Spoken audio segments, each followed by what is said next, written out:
আসসালামু আলাইকুম। এর আগে একটি ভিডিওতে বলেছিলাম যে, চোখে চোখ রেখে কথা বলা কতটুকু স্বাভাবিক, কতটুকু অস্বাভাবিক। আজকে কথা বলব, অনেকে আছেন যে চোখে চোখ রেখে কথা বলতে পারেন না। কেন চোখে চোখ রেখে কথা বলতে পারেন না? এর কারণগুলো কি হতে পারে? এবং এই চোখে চোখ রেখে কথা বলাটা প্র্যাকটিসটা কিভাবে করবেন? সেটা বিষয়ে একটু কথা বলার চেষ্টা করব। আবার অনেকের এমন হয় যে, চোখে চোখ রেখে কথা বলতে গেলে চোখটা অন্যদিকে চলে যায়। সামনে যিনি বসে আছেন, তার অন্য কোনো অঙ্গ-প্রত্যঙ্গের দিকে চলে যায়, এমনও হতে পারে।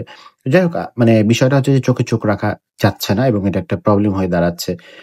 তো এই যে কেন চোখে চোখ রেখে কথা বলতে পারছেন না, এর কারণ যদি আমরা আবিষ্কার করতে চাই তাহলে কয়েকটা কারণ খুঁজে বের করা যায়। ১ নাম্বার হচ্ছে সোশ্যাল এনক্সাইটি আমরা বলি যে সোশ্যাল এনক্সাইটি মানে হচ্ছে যে অনেকে এমন থাকেন যে আমি একা খুব ভালো থাকি। ১ জন ২ জনের সাথে যারা আমার খুব কমফোর্টেবল তাদের সাথে ভালো থাকি। কিন্তু একটু স্বল্প পরিচিত বা একটু অপরিচিত জায়গায় গেলে বা অপরিচিত মানুষের মাঝে গেলে তখন দেখা যায় খুব শাই ফিল করেন, খুব লজ্জাবোধ করেন, অপ্রস্তুত হয়ে যান। তার হাত কাঁপা শুরু করে, তাদের দেখা যাচ্ছে যে বুক ধড়ফড় শুরু করে, গলা কেঁপে আসছে, ঠিকমতো কথা বলতে পারছেন না অথবা বসের সামনে ঠিকমতো কথা বলতে পারছেন না।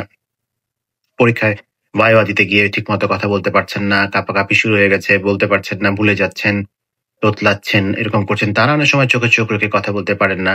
এটা সোশ্যাল এনক্সাইটির কারণে। তখন মানে কারণ তারা মনে করেন যে অন্যরা আমাকে জাজ করবে। আ মানে যার ফলে চোখে চোখ রাখাটা আসলে কঠিন হয়ে যায়।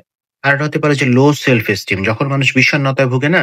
অথবা কোনো কারণে নিজেকে যদি অযোগ্য ভাবেন, নিজেকে ছোট ভাবেন, হীনমন্যতা যদি আপনাকে গ্রাস করে, তখন দেখা যায় চোখে চোখ রেখে কথা বলতে কষ্ট হয়।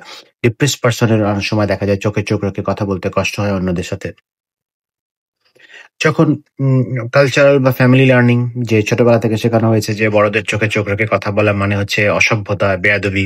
এমন সংস্কৃতিগত প্রভাবের কারণে অনেক সময় এমন হতে পারে।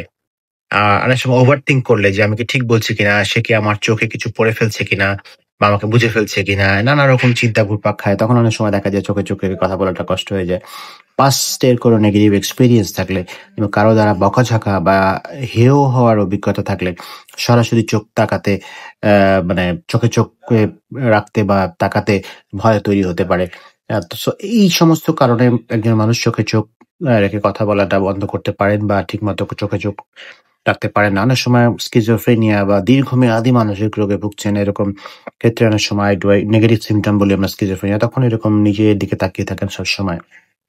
এখন ছোট্ট প্র্যাকটিস কিন্তু আপনাকে আস্তে এইটা স্কিলটা ডেভেলপ করতে হেল্প করবে। প্রথমত আয়নায় দাঁড়িয়ে আপনি চেষ্টা করুন নিজের চোখে দিকে তাকিয়ে কথা বলার প্র্যাকটিস করুন। শুরুতে ১০ থেকে ১৫ সেকেন্ড ধীরে সময় বাড়ান। আপনি যেকোনো টপিক নিয়ে কমফোর্টেবল যেকোনো টপিক নিয়ে কথা বলতে পারেন।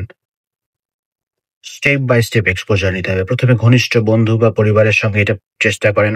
তারপরে সহকর্মী, অবশেষে অপরিচিত মানুষের সঙ্গে একটু করে অভ্যস্ত হওয়ার চেষ্টা করতে হবে আপনাকে।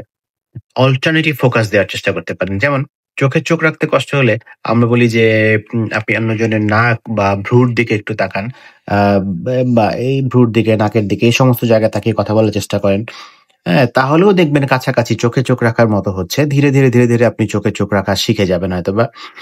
আ অ্যান্ড পজিটিভ সেলফ টক খুব ইম্পোর্টেন্ট। নিজেকে সবসময় বলার চেষ্টা করুন যে, "উনি আমাকে জাজ করছেন না। উনি আমাকে এমন কিছু ভাবছেন না আমার সম্পর্কে। আমি জাস্ট শুধু আমার কথাটাই বলে যাচ্ছি এবং আমি সুন্দরভাবে বলতে পারলে উনি শুনবেন এবং সেটা কার্যকর হবে। ইফেক্টিভ কনভারসেশন হবে সেটি বোঝার চেষ্টা করুন।"